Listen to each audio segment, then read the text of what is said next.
We are live. Hello. Tonight's guest is Jonny Twobears.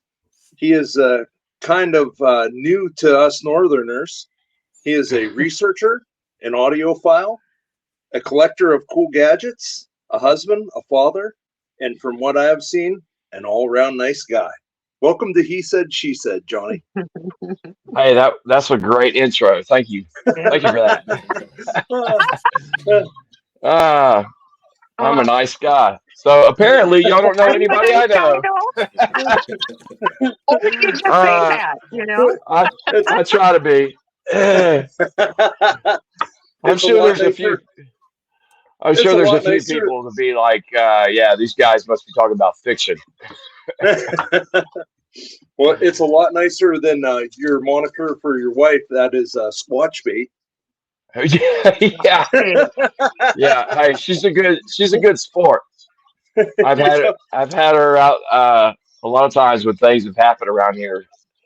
I'll have her out in the woods, like rolling around, doing the things that I think the Sasquatch did, and she's just looking at me like, I can't believe. Why can't you find another hobby? She's a good sport. So, what time of year do you think is really the best down at your place? Fall, spring? Usually spring. To be honest with you, I usually have a lot of activity during the wintertime. This has been one of the longest stretches that I've had during the winter, to where it's been almost 4 months that I've had activity. And the way that ended was kind of skipping ahead to everything. But it got to the point to where the last month where I was having activity, it was either October or November. I was going to one particular spot on my property, and I could sit there and wait about 5 minutes, and there would be rock throwing, breaking. I've got audio of probably 35 to 40 minutes of just straight throws, just one after the other. I've been doing this since about 2017, 2018. I've never had activity like that. I don't know what changed, but there was I think this happened over the course of 3 weeks, to where I could go to the same exact spot, sit on the same log. I would do a wood knock, which I normally don't do a lot of wood knocks. And then 5 to 10 minutes later, activity would start. And they got super close, probably within 50 or 60 feet. They ran up behind me. It was unbelievable. It was pretty much everything I've been working for over these years, trying to get to that point. And then like a light bulb, it just shut off. And like no activity for the past almost 4 months now. So it's been odd, but springtime is usually, it picks up. The end of summer is usually pretty dead around here. The hotter it gets, the less activity we have. We were really impressed, like how much of an audiophile you are. Like you said that like the Holy Grail is the recordings of them talking or whatever. I mean that's really, usually everybody wants to get them on video, but you want to get the audio. Well, audio. You hear them more, right? Yeah, it's and obviously, like you said, the Holy Grail is video. But I've been lucky enough. I kind of wasn't interested in getting audio there for a while, because I thought, who cares? Who cares about audio? How are you going to improve it? But the more noises they made, it just seemed like there was more abundance of an opportunity to get audio than anywhere near to get video. And then I got one last year. I was sleeping. Like I said, we skipped ahead all this, but I've had constant activity around my property since about, I think it was 2017, 2018-ish. And I didn't have the foggiest idea about these creatures. Didn't believe in them. The only thing I was ever really interested in like this was maybe UFOs. I thought UFOs were probably real, but I didn't have any experience with those either at the time. And then through a process of elimination, I found out it was them. Then I went up seeing one, and then I just dove in head first. Well, last year, one of the best audios I've captured, I've got a camera behind my house. And I got up one morning, and I usually get up at 3 a.m., and I was super sick to my stomach. So instead of getting up, I get up, I let the dogs out. I usually make coffee, and then I sit on the front porch for about 20, 30 minutes, and then I get ready and I go to work. Well, that morning I got up and I just let the dogs out, and I just went and laid on the couch, just hoping that, I'd start feeling better. And I was just laying there, and I heard talking like through the wall, and it was a very, very deep voice. I couldn't understand what it was. All I heard was talking, super deep talking. So I got up, and then I heard the dogs bark.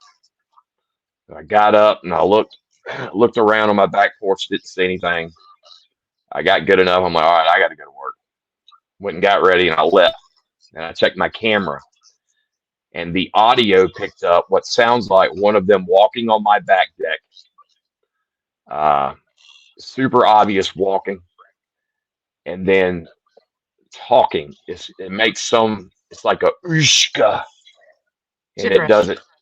Yeah, it does it twice. And when I heard it the first time, it just chills ran down my spine to hear that just super deep, just alien sounding voice. And then when the dog barks, you can hear it tuk, tuk, tuk, tuk, tuk, on my back deck. And it hit me. This thing was probably looking in my window at me, laying on my couch. Like, what's he doing? Why is he not? That's the only thing I could figure.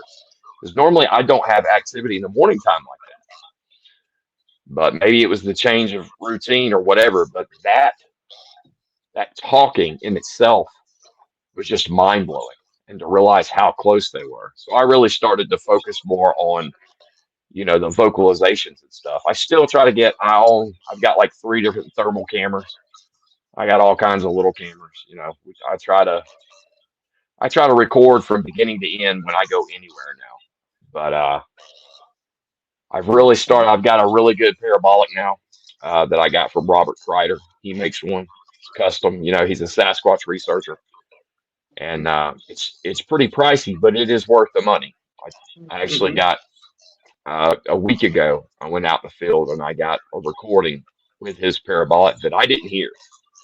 So it is, that's it right there. Yeah, that's awesome.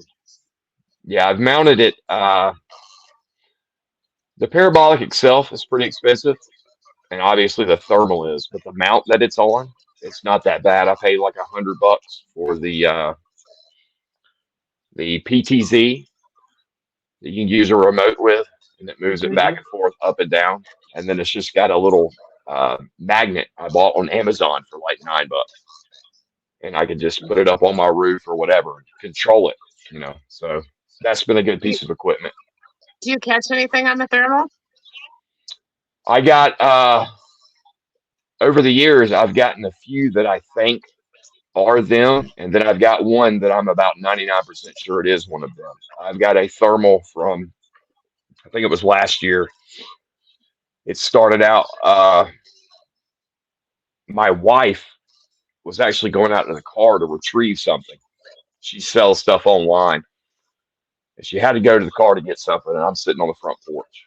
Well, something hits the bushes in my yard, and that's usually how the activity starts, is a throw or a break. I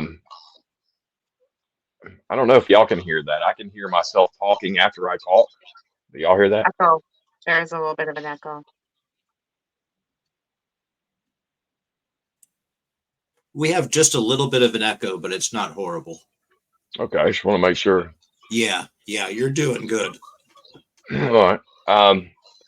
So anyway, so she walks out there, and then something hits in the bushes, and my dogs run up to it, and they're barking. I'm like, okay, something's going on. So I go inside, and I get my thermal, and I'm looking over in the wood line, and I see movement. And my wife, she's kind of making her way back, and a throw. I've got it on thermal, comes right down in front of me. They threw a stick, and it comes through the leaves and hits right in front of me. There was, I think, 3 throws, 4 counting the first one, but I got one of them on the thermal. She walks by me and she's explaining whatever it is that she got out of the car. Meanwhile, I think there's a Sasquatch right there in our wood line, and I'm like, okay, that's great. and she walks in, and I've got my phone running on the porch. I was watching a podcast or something, so I have to go up and turn that off because I can't hear anything. And I come back down, and I catch what I believe is one of their face, like right through the trees. I think I measured it at 30 yards away because we went out there and again, I got my wife to go out there and get the same spot and compare the video and everything. But I believe it's one of them, and it's their face, and you can even see their mouth open and close. Looks just like a caveman. There's people that say, "Oh, well, that's pareidolia." I don't believe it is at all. I definitely think it's one of them. And it's not. I wasn't just looking in the woods for no reason, and then I find a Sasquatch face. I had the throws recorded on thermal. The whole thing. There's probably 13 minutes of video of me watching this. I'm catching thermal heat through the woods, moving. And eventually I get zoomed in on it, and then there's a face. But I wasn't. Only problem with thermal. I think my next upgrade in equipment is going to be like white phosphorus night vision, because thermal is great, but when it comes to video, I don't think thermal is going to be good enough to prove it Night to vision be. is better. Just What now? my opinion. Night vision is better, just my opinion. Yeah, I think military, grade night vision, at least generation 3 and above. I think that's going to be the way to go at night. I wish I would have known that before I was in the military. I had a lot of experience with night vision, but the night vision that's available nowadays compared to what I had back then is just leaps and bounds greater. Yep. So I think that's the only problem with that now, is finding a unit that actually records, because a lot of people have the psionics, and that's just digital night vision. So that records, but actual night vision, it's not digital. It's an actual analog. It's physical, I see what you're saying. sensors and glass that okay. give you the right. Yeah. So in order to actually record what you're seeing, you'd have to mount a camera to the actual night vision itself, but I still think it'd be worth it. Yeah. Go ahead. I'm sorry. No, I was agreeing with you. Yes, absolutely. Yeah. So I think that's probably the next step. This is one of those things that, and a lot of people are like, well, why, if Sasquatch is real, why isn't there more video of them? Well, there's a barrier to entry, and that's money. The mass majority of people out there doing this are self-funded, and I've spent enough to buy a really nice Jeep Wrangler, which I couldn't be driving around right now, but instead I've bought several thermal cameras and everything else, Yeah, you have a lot of stuff, man. A lot. Well, it's once like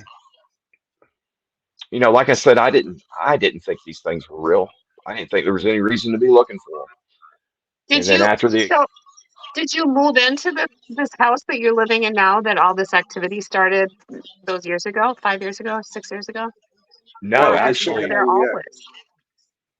no, it was actually, we moved here 2011, no, hold on. Okay. It was 2010, I believe. Mm-hmm. And we didn't have anything. We had no Sasquatch activity that I noticed during that time, but I did have experience with other things that actually, now I don't know if y'all are into orbs or anything like that. Y'all discuss that kind of stuff. Oh yeah. Yep. Well, as kind of a rule of thumb, I keep things separate.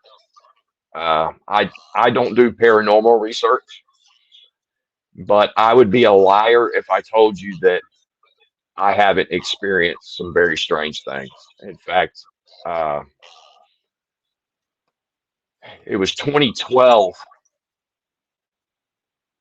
I've told this story on our channel and stuff before. Really, what opened my eyes, the one thing that really even opened me up to even consider that something like Sasquatch would exist, is this event.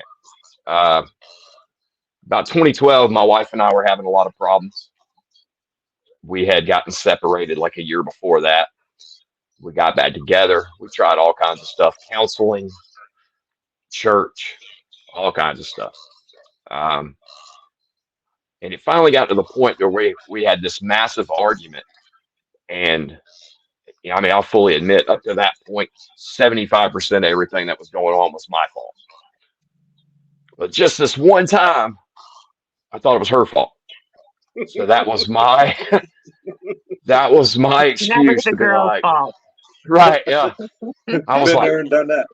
it's like finally, it's her fault, you know. And we had a verbally knockdown drag out, and I was done. I was leaving.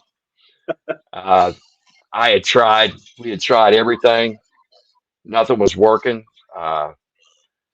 I remember maybe a week before that dropping to my knees and praying to God, I can't do this. It's not working. I don't know what else to do. If you don't do something, it's over with. Like I already knew it. I could already feel it coming. So we have this fight, and we get done arguing. And I tell her, "Hey, I'm leaving. I'm done. I'm leaving. I'm packing tomorrow. I'm gone. And you and I are done." She's like, "Whatever. We're done." I probably said that 10 times before. But this time I was serious. She probably didn't realize how serious I was. I was leaving the next day. Um, and it was summertime. Luckily, my kids were already in bed. It wasn't dark yet. She went back to our bedroom, and she reads the Bible every night before she goes to bed. She was sitting there reading. I left. I went and got a Subway sandwich, came back. I ate the sandwich, and I got done eating, and I got this. I could see it in my head. I started getting this vision of me laying on the rock in my front yard. I've got this rock that sticks out of the ground. That's probably 20 feet by 10 feet. It sticks straight out of the ground.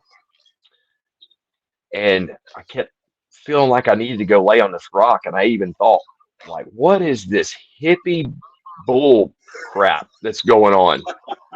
Why do I want to go lay on this rock? Like, what is this? I'm like, I must just be scared or stressed. So I grabbed a pillow. I walked outside. I lay down on that rock, and I'm smoking a cigarette. And my house is to my left, and I'm laying down parallel with my house. And it's maybe 20 minutes before the sun goes down. And I'm laying there. I get done, and I lean to my left towards my house to push up to get up. And this ball of light, probably about the size of a soccer ball, comes flying through the wood line on the side of my house, and then it goes to the back of my house. And it's around in between a soccer ball and a basketball, and it's reddish orange. The first thing I think is UFO, because that's the only thing I know in my head, UFO. So I jump up, and it goes behind my house.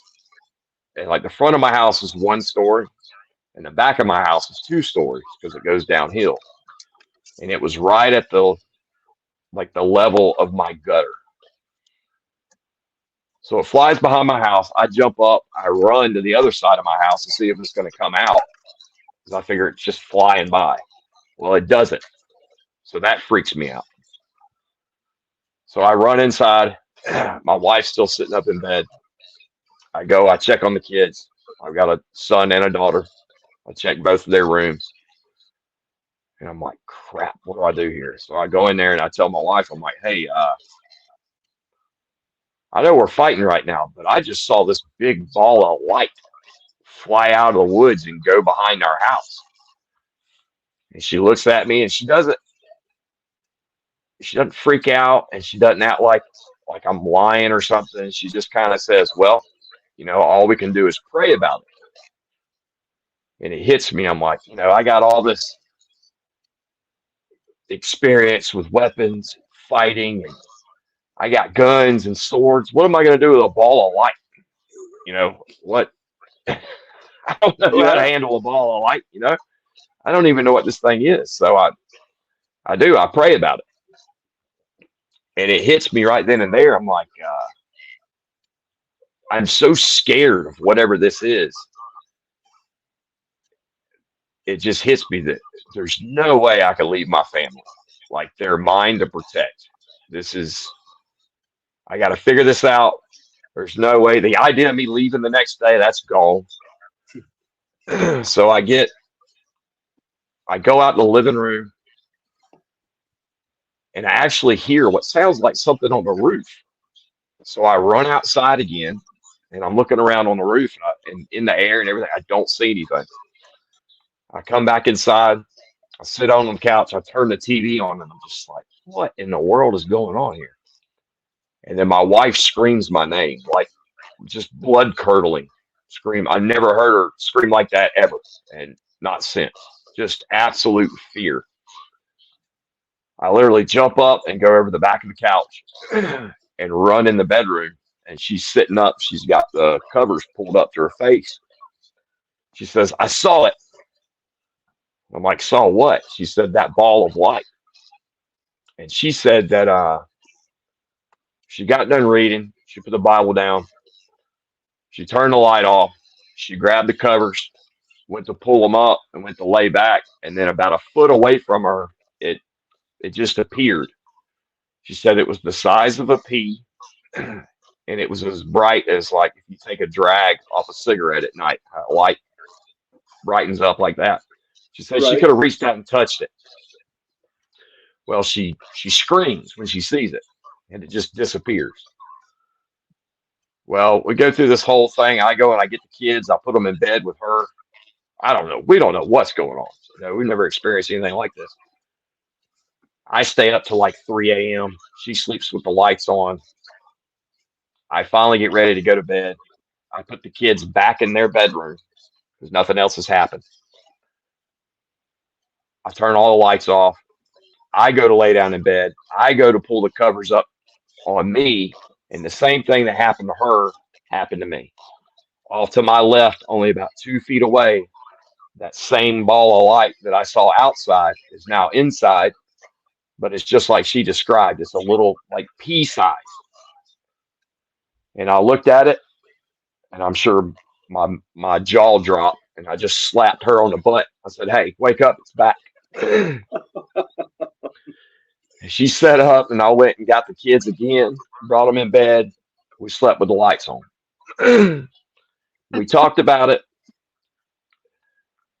We didn't have any idea what was going on. And then throughout the week, of course, my wife was freaked out about the whole thing. She didn't really want to talk about it. Throughout the week, I kept seeing it out of the corner of my eye near the fireplace. And this is summertime. It's not like I've got a fire in there or anything.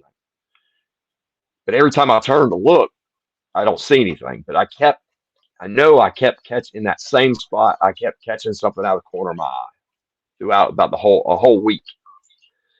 And then at the end of that week, my wife hadn't seen anything else, but she's still scared. She was like, hey, I need to get something out of the basement. Will you come down there with me? Right. And I'm like, where's it at? She said it's at the bottom of the stairs. And I'm like, can I just stay at the top of the stairs? She was like, yeah, that's fine.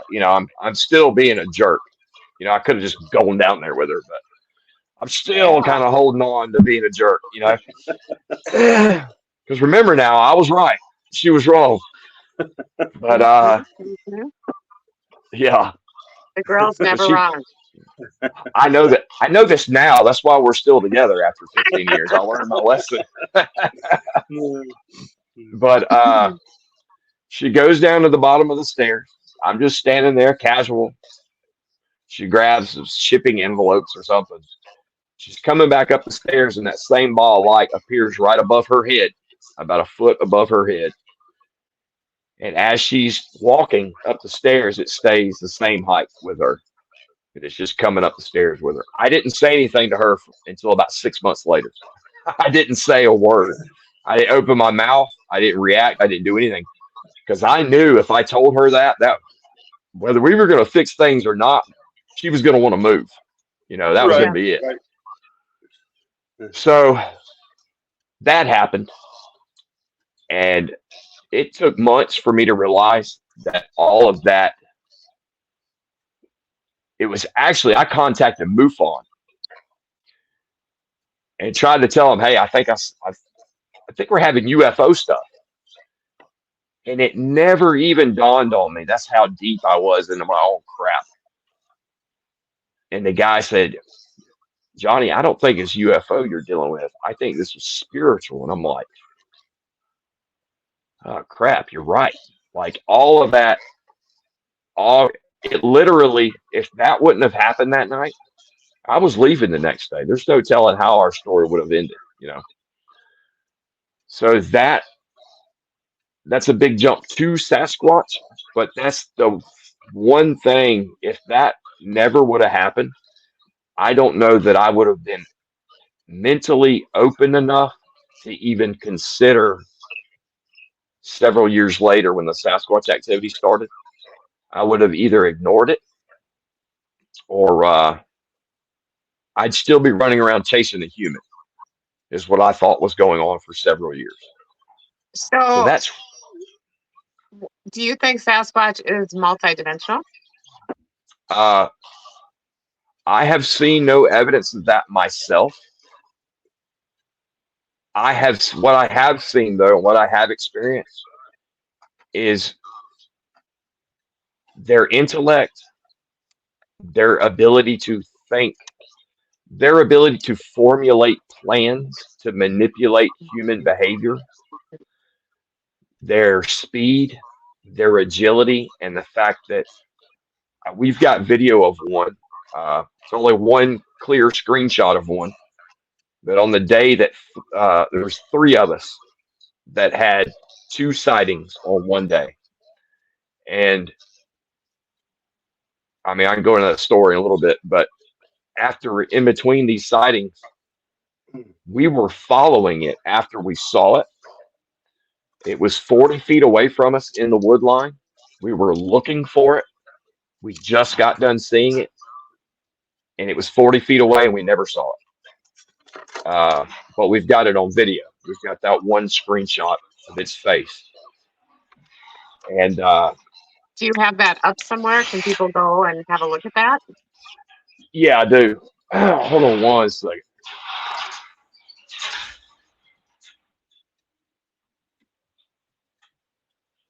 Did we lose you?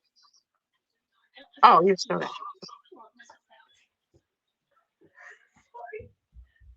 No big deal. Just in the middle of a podcast. Just come on through. It happened. Sorry about that. No, sorry. I actually locked her out of the house. Again, not my fault. Totally her fault, right? See how I did that? That's a man, good move right there. Yeah. But personally, I've never seen any. I've seen enough to understand. I understand totally why people think they have abilities like that. Totally understand that. But I've also experienced like just their very explainable attributes that are the reason why they don't need that stuff. So I don't know, I don't have that answer. Now, I also don't have a dog in the fight when it comes to yes or no. We decided when we started this group that we were going to report what happened, and that was it. That whichever direction it went, whether it wound up being paranormal, whether they're aliens, whatever they are, we were going to report what we experienced and the evidence that we collected. And so far, the orb activity,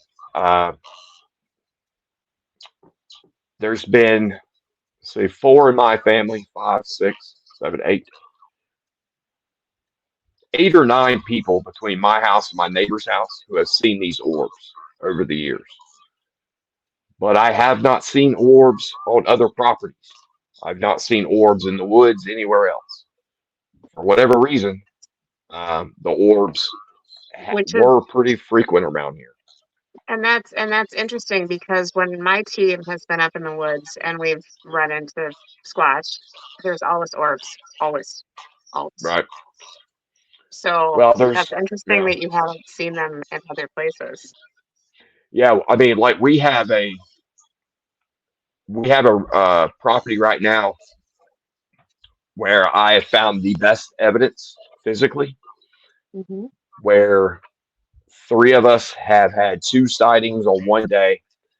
And the reason why we started going out there is 34 years ago, a guy was, we think, carried out of there by one of these things. So we think they've lived there for more than 34 years, but we haven't experienced any type of paranormal activity at all out there. But we've experienced every type of Sasquatch activity, So I don't know. Sometimes they're together, sometimes they're not. I don't know how to explain that, I really don't. So how did your truck make out when it got the stone thrown at it from Bigfoot or whatever in the woods? Man, that was one of the times I was the most torn in my life. What he's talking about is, well, I'll run through. So after we started our group, Captain Joe Cayley, he is a former Army Ranger. He was a sniper. He actually lost his leg in Iraq, saving 3 civilians. Years ago, when I started a little Facebook page trying to find other researchers, places to go, Captain Joe contacted me and told me about his sightings he had on a military rifle range. Him and I became friends. We met other people, and we started this group. Well, one of the first people that contacted Captain Joe was a guy named Happy Harris. Happy Harris grew up outside of Augusta, Georgia, and Captain Joe's from Augusta. And he told him that when he was 19 years old, he was on his friend's property. His family's pretty well off. I think the property, just that section's about 500 acres. He went out there hunting. He was on this pipeline clearing. There's trees on both sides of the pipeline. He's going down the clearing. He comes to what looks like a makeshift blind that was like hastily put together, he thought, by a human. He sits down in the blind. He's there for about 20 minutes. And 2 of these things, 2 Sasquatch, come up behind him, screaming at him in the samurai chatter. It scares him so bad he passes out. He wets himself. He tensed up so bad he said he was sore for 2 days afterwards. He wakes up 30 minutes later, sitting in the front seat of his truck, which was 300 yards away, with the door open. He has no idea how he got there. And again, he won't ever say it because he can't prove it, and he wasn't awake for it. But odds are he was carried there. Or he was just, it was so traumatic, he just doesn't remember stumbling back to his truck. But he had to cross a creek and all this other stuff. He wasn't wet. Nothing was wrong with him. He didn't fall, no scrapes, no nothing. It was like he was just picked up and moved from one spot to the other. So he tells us that story. And now when I heard the story, first thing I thought was, bull. That's crap. Yeah. It didn't happen. Right. I don't believe him. Captain You know, Joe's I like, think for a lot of people it'd be hard to believe. Yeah. yeah. I mean, I'd be honest with you, I didn't believe it, but Mhm. I trust Captain Joe. And Captain Joe's like, dude, I think this guy's serious. And I know the location he's talking about, everything else, blah, blah, blah. Well, I got to talking to him.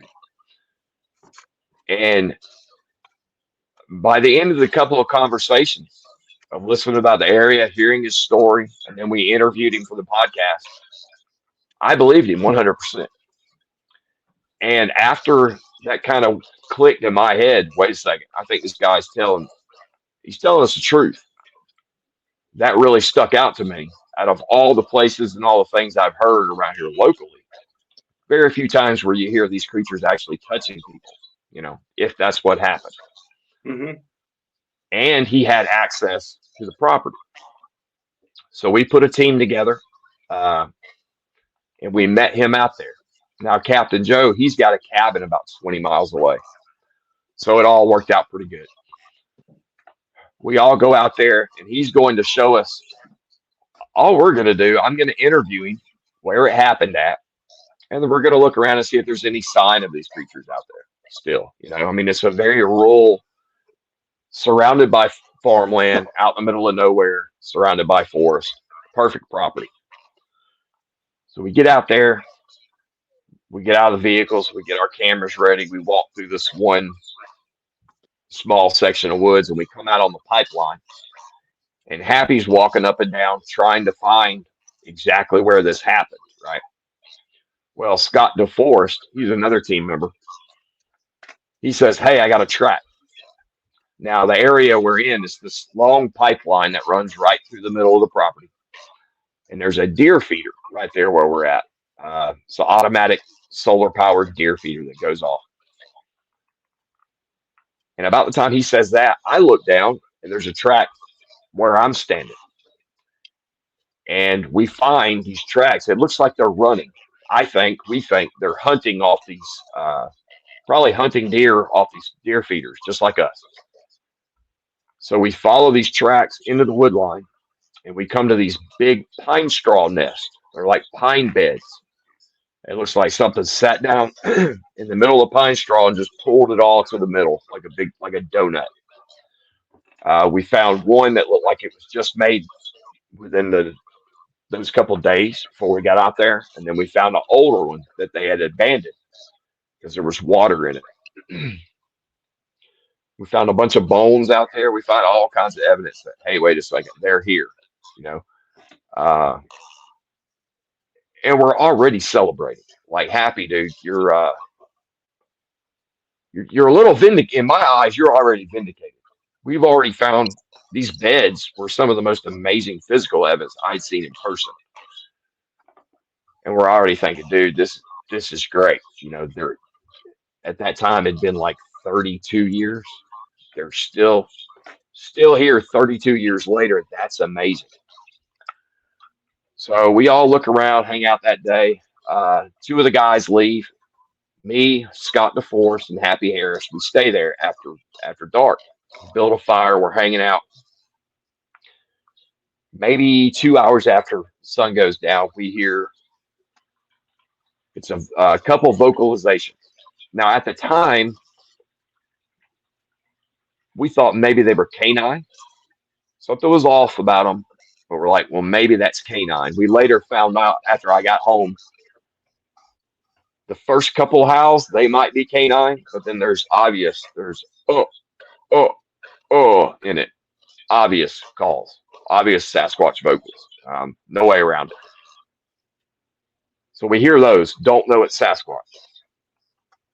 But we got them recorded. At that time, I didn't have very much equipment. I just had a GoPro that I had sitting out on my vehicle.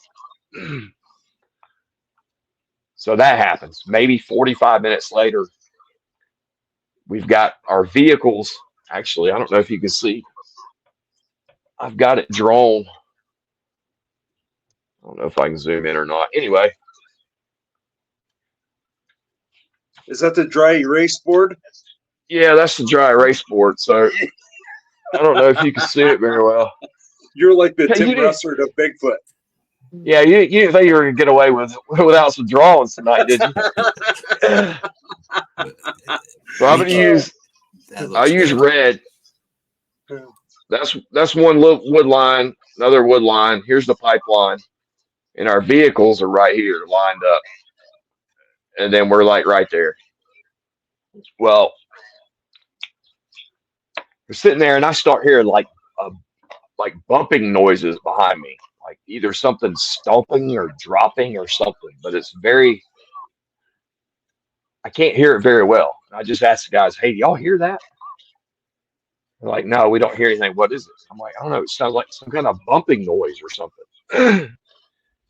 And right when I get done saying that, you hear whack. Well, a rock was thrown from this wood line, and it hits my brand new vehicle. It's this. I got the date up here. It's April 12th, 2022. It was so new. I had a 2023 Bronco that I had just bought like a week before that, right? And that's what they decided to throw the rock at. Well, there's a lot of foul language in the recording. Number one, I'm super excited that this is happening, you know. But then again, I'm like, they just throw a rock at my brand new vehicle, you know. But how do you explain that one to the insurance company? Yeah, I know. Good God, just my luck too.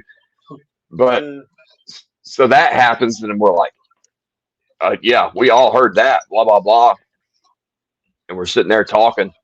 We're not really reacting. We're just kind of sitting there waiting for the next thing, and then we all hear a grunt. It just goes, "Urgh." And then Happy goes, "I heard that." Scott says, "Yeah, I heard that too." And there's also a mouth pop that's recorded in there. It's just like that. That's what it sounds like. And then Happy reaches down to grab the flashlight and to turn it on. And right when he turns it on, I say, "Don't shine. Don't shine." Well, we didn't hear it in person, but when I get the recording back home, right when he turns that flashlight on, the Sasquatch react and they go, "Urgh, urgh." Like they didn't like that flashlight being turned on. Mm-hmm. So that night was between that day and then everything that happened that night, you know, we were all hooked. We're like, "Oh my God, they're here. This is it.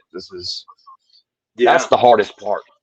The hardest part of all this is finding an area where they actually live, you know." Mm-hmm. I mean, it's but it also gives us something really good to go by, because now we can say, okay, when it comes to other properties and finding them in other places, what are we looking for? What kinds of things are we looking for? You know, Mm-hmm. like the bone piles. We don't find just like Yes. massive piles of bones, Yes. but we do find very smaller areas where there are several species of animals that have been discarded in the area. Now, the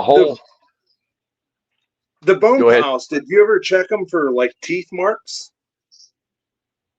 No.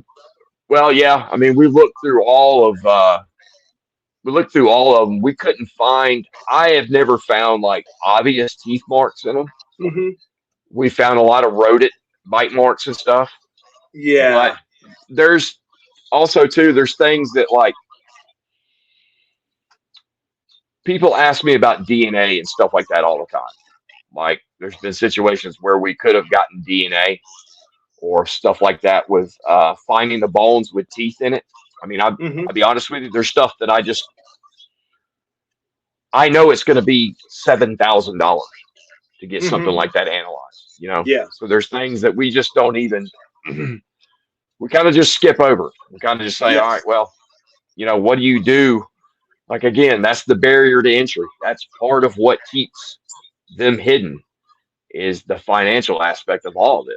You know, I know 5 researchers off the top of my head that if they were given money and time, this would be solved in a matter of 2 years, you know.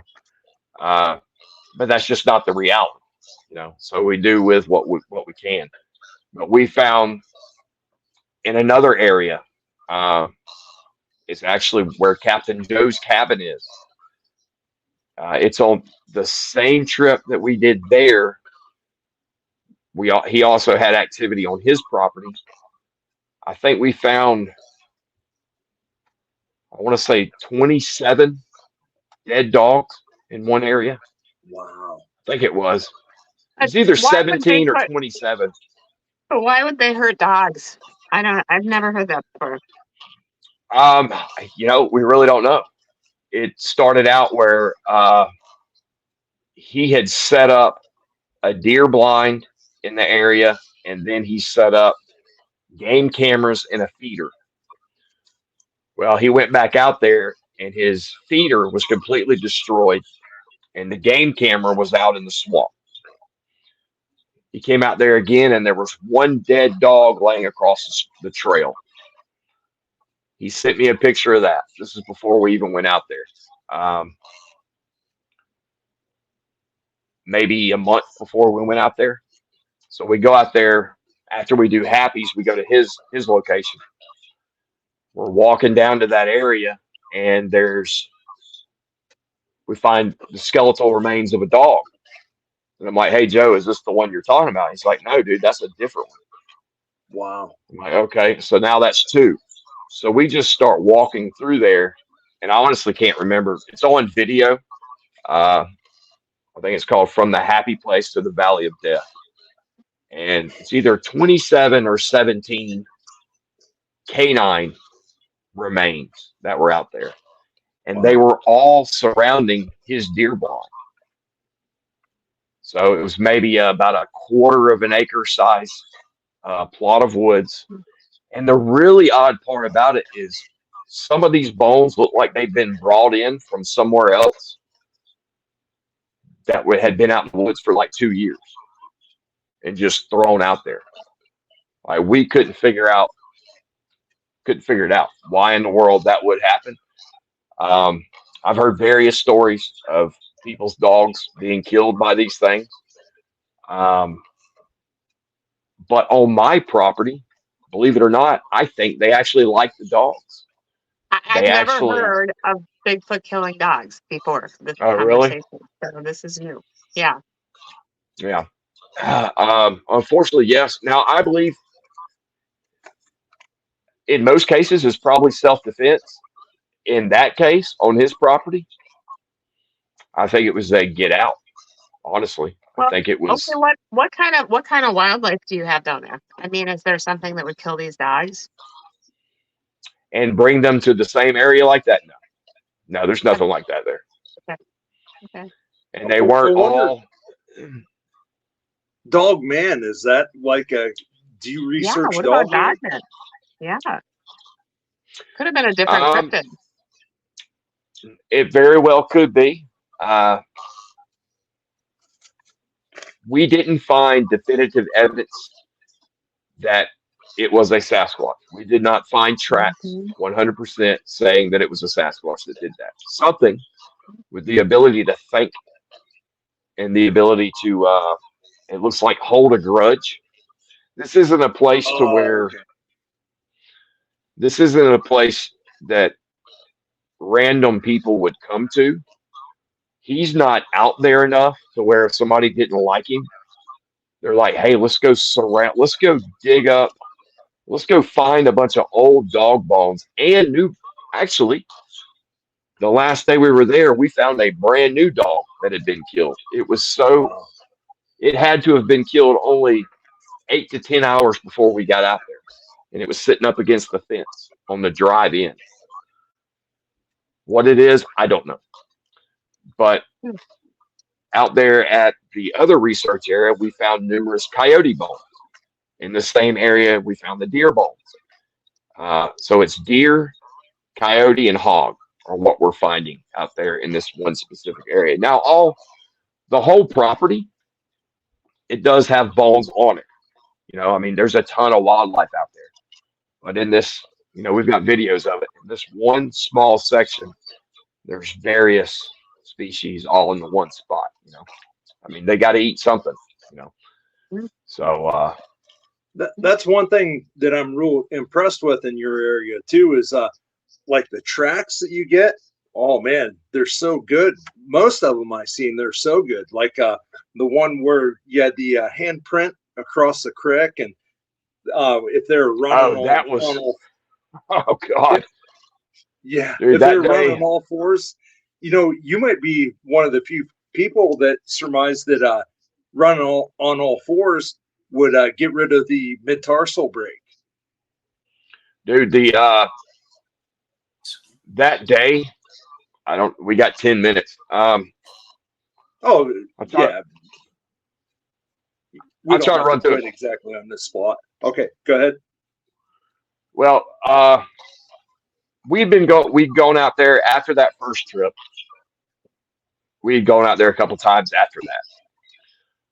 I want to say it was either the third or the fourth trip. Me and Scott DeForest, we get out there first. And we spent most of our time on this area. So if we found the beds over here, um, we found bones over here. But for the most part, we spent our time over here. So Mm-hmm. me and Scott decided to go to the other side. And we walked to the creek. And he found some kind of partial prints, uh, like feet prints, going to the creek. But right where the creek kind of splits around the sandbar, there are handprints where something stuck its hands in the mud and just dragged them towards itself. Mm-hmm. Got video of that. On the way out, we find what looks like, I'm not huge into structures because trees fall in the woods. It's just the way it Mhm. is. Sometimes they end up weird. But we found what we call an asterisk. A lot of people call it the asterisk. It's just they're crisscross kind Skeleton of. star. Yep. Right. Got it. And we found one of those, and underneath it, yeah, that's kind of in that same area. That looks like yours, Stephanie. It kind of does. Yeah. We do Funny all find them that. quite a bit in Minnesota. And I know, Do you Tommy, you really? guys find them a lot down there too, right? Oh yeah. Oh yeah. Yeah, we've been very fortunate that way. Yeah. But we found that, and then we found it was a 10-point deer skull right underneath it. So I'm Mhm. like, that's kind of random there. You got this Oh yeah. asterisk, and then you got a deer skull right underneath it. And Yeah. it's a nice one too. I mean, it's a really Yep. nice rack. Mhm. So we get done there, and we go back to the same spot that we have hung out in the past, where we had the rock throwing and everything else, kind of right there in the middle of the pipeline. It's me, Happy Harris, Scott DeForest, and Captain Joe. Well, Captain Joe, he's got to leave. Or no, not Captain Joe. Happy Harris. He's got to work the next day, so he leaves. So it's me, Scott, and Captain Joe. Well, me and Captain Joe want to go check out the other side, where all those beds and everything, where we had started going before. We wanted to check the beds and see if they had been kept up with. So Scott stays back at the little camp area. Me and Captain Joe, we go walk around on that same side. We're out there probably about 45 minutes. Now, keep in mind, we've been out there for probably 4 hours by this point. Me and Scott were on the other side. Then we come to the middle of a pipeline.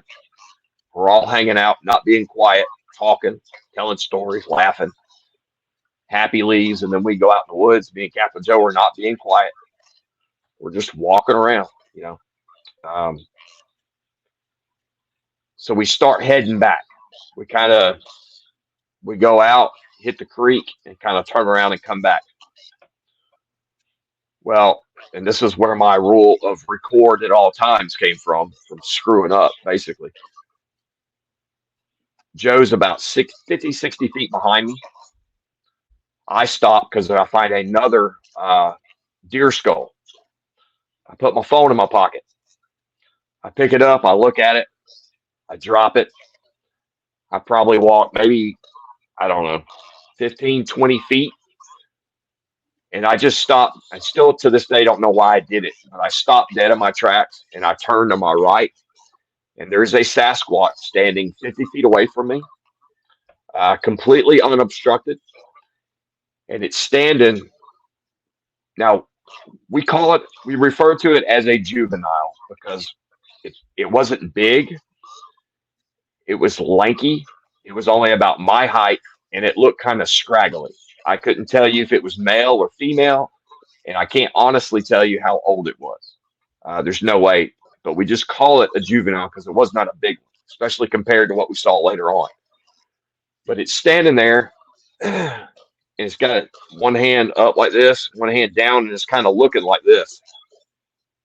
And it's got its kind of going like that. And I see from the eyes down of its face, it's all dark gray skin and just black as black can be hair. And it's got a white goatee. And it's got like a cowlick. I imagine from a distance people would say a cone head, but to me, from that close, it looked like his hair was just sticking up. Kind of like mine when I was young. It used to stick up right here. I feel your pain, man. Yeah. Back when I had way more hair. So I stop and I'm looking at it. Now my phone's in my pocket, but I've got a GoPro running on my back because I do a lot of rear facing recording. So the only thing I can think is that GoPro's going. So I'll try to get it on it. So I turned around and gave it my back and like sweep like this, trying to get it. And at the same time, I'm digging my phone out of my pocket and I pull it out and I turn it on and I turn back around and it's gone. And I got the rear facing GoPro video.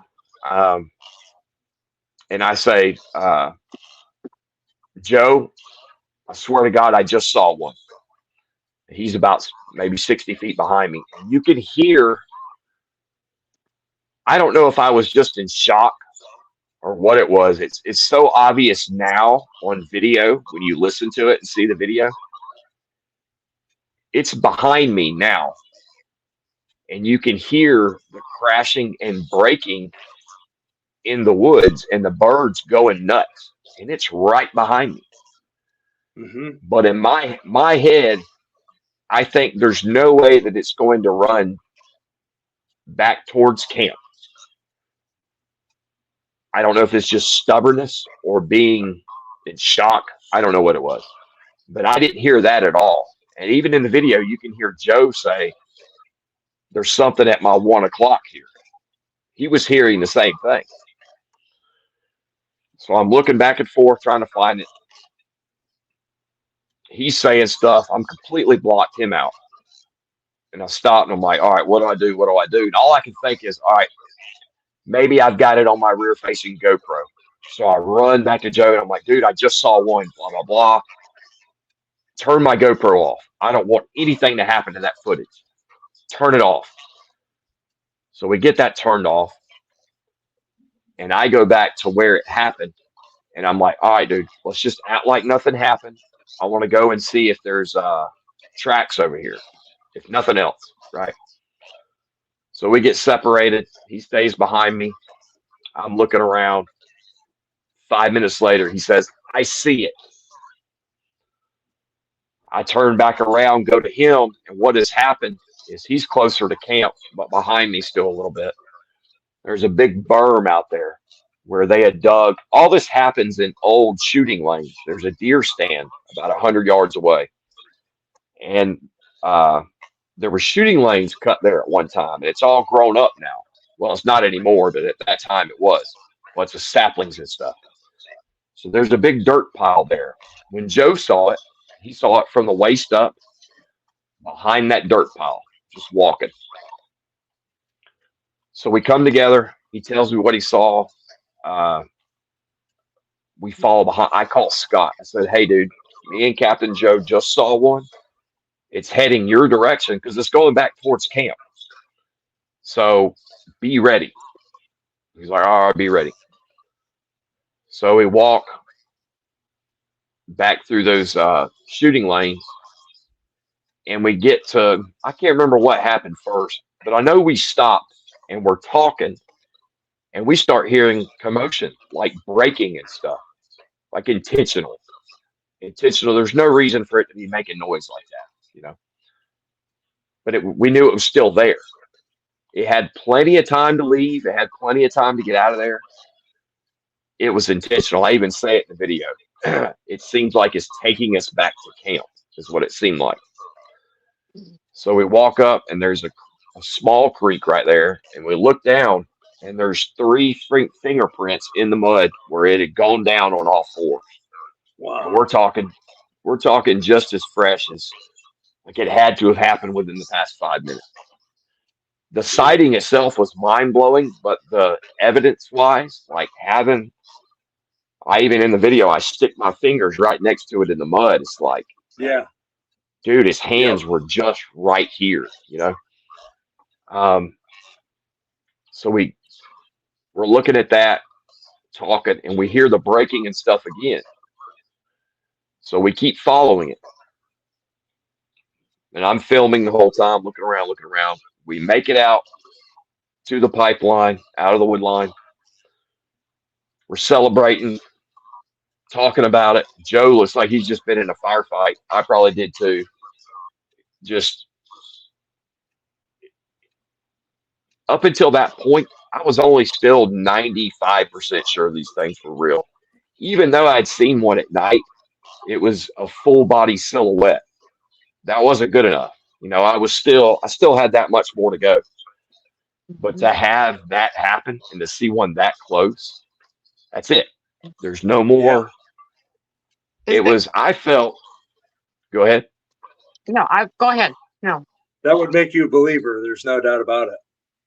Oh, yeah.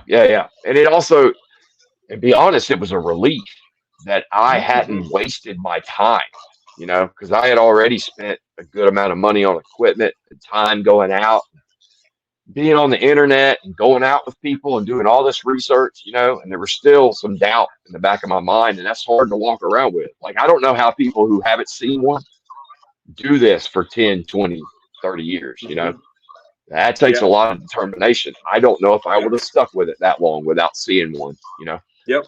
But so we're talking, we're celebrating. Scott he yells at us, says something, we can't hear him, so we walk back to him, and he says after we call a few minutes later, he's looking through his binoculars, and he sees one come out on all 4s, doing what's known as the spider crawl, where his arms are bowed out like this, and his legs are bowed out, and his back is flat, but his head's sticking up like a periscope, so it's like this, and it crawls out, it does a button hook, goes back in the woods, and we come walking out of the wood line like 10 yards away. Like it was that close to us the whole time, and we had no idea. Wow. And the first thing I say, well, did you get it on camera? And he's like, no, I was using my binoculars. All the way around, we pretty much failed. Except we did get it on video when we were walking out, which I'll get to that in a minute. Wow. So I call Happy Harris. And we're like celebrating, dude, you're vindicated. This is amazing. Dream come true. I've set up my thermal facing in that direction, recording. I don't know how long it all kind of blurs together after that. Maybe 30 or 40 minutes later, we're sitting there and Scott yells, "There's another one." If we're here, a bigger one. There's no way to tell how tall it was because it was on all 4s. But it comes from that same side of the wood line, goes across, hits the other wood line, goes towards the creek, and goes back in the wood line. And all 3 of us see it. And it's much bigger than the other one. If I had to guess, it had to be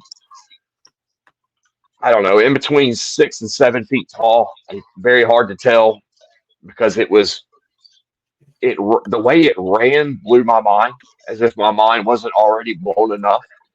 It didn't Right. run like other four-legged animals. The closest thing that I can describe it to is a frog when it jumps.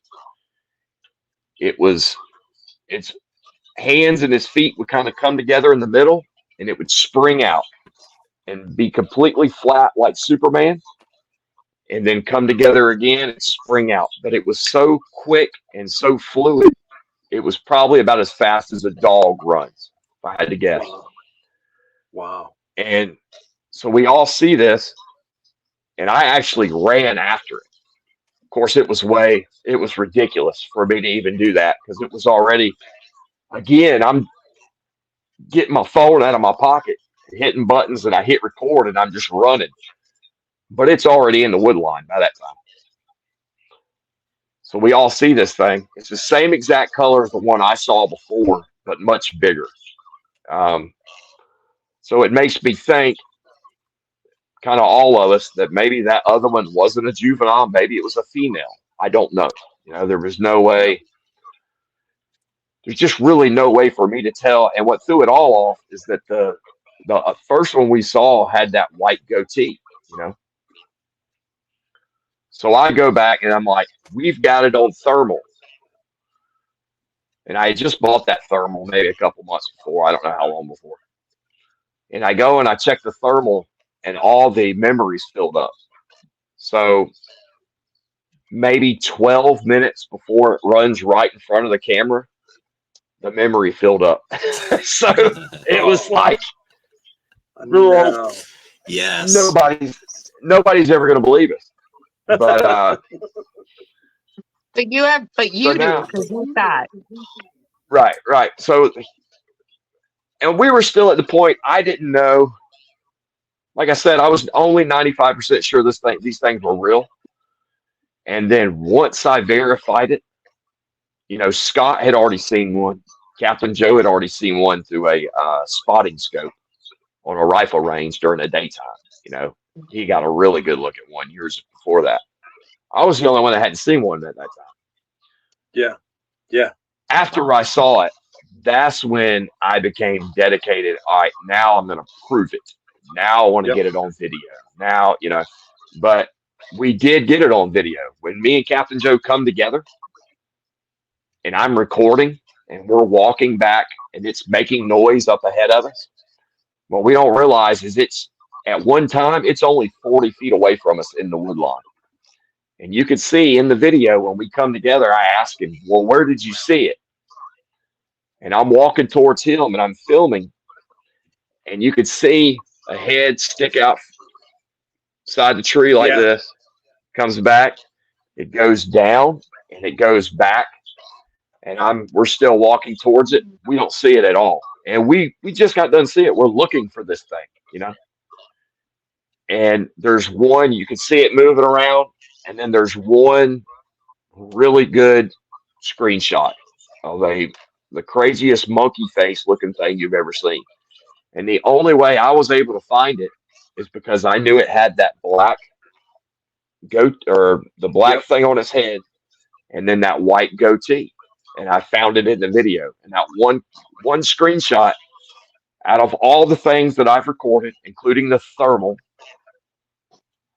when I present those things, I say, I think this is evidence of a Sasquatch. That video. Is there somewhere online that people could go and have a look at that? Yeah, we have a channel, the Sasquatch Encounters Brigade YouTube channel. Okay. And it's got everything we've done over the past, I think we've been together about 3 years now. Yeah. But that one video. Go ahead. So that's out there. Yeah, yes it is. And also too, and this is with any of the vocals, any of the videos or anything we get, if people want the original and you want to go over it yourself better than we have done, I don't claim to be a technical guru. I got a lot of work to do when it comes to audio. I'm really trying to get that figured out, ironed out. people want these things and they want to look at them on their own, Mhm. go for it. You know, all you got to do, you could send, if you want to contact us, get any of our information or any of the evidence. That's awesome. Yeah. Well, yeah. So All right. tell people where they can find you, because I think we're way over an hour. So I think we need to kind of wrap it up, and perhaps we can have you on again. But let's tell people how they can find you. I think Jason just showed the podcast. Is there a Facebook page? Do you have a Facebook page or a website? Yeah. Yes. Same name for the Facebook page, the Sasquatch Encounter Brigade. Okay. Now, one thing before we get you out of here. Speaking of Captain Joe, did he invent the "I Believe" shirt? What now? Captain Joe, on one of your podcasts, he said that he invented the "I Believe" shirt with the Bigfoot on the front and stuff. Oh no, that Oh, must have been a no. joke. That must have been a joke. That's been around for 1,000 years. That's No, that's not the first time anybody got me. no. I can say that too. That's a cryptid chick thing. No, I get 90% of what you get from Captain Joe. It's going to be sarcasm. So I guarantee he doesn't think that he invented that at all. I promise you. I promise he didn't do that. Awesome. Well, At any rate. thank you so much for being on. And for those of you watching, if you want to follow their travels, they have a Facebook page. It's called Sasquatch Brigade. And hopefully we can have you on again, because 1 hour is not enough. Yeah. Thank you, And John. thank you. I apologize for rushing. Didn't give a lot of time for a lot of questions, but No, that's it's okay. hard to get everything in there in an hour. Next time we'll question, and then we'll give you 5 minutes to answer. How about that? Yes, Right. yes. Yeah, There you that'll go. work. There you go. Well, thank y'all for Sometimes it's having me great to on. it's great to let you just go. It's fine. Yeah. So thank you so much, and Thanks, Johnny. have a great Yeah, night. thank y'all for having me. Yeah. No problem. All right, Bye good now. night.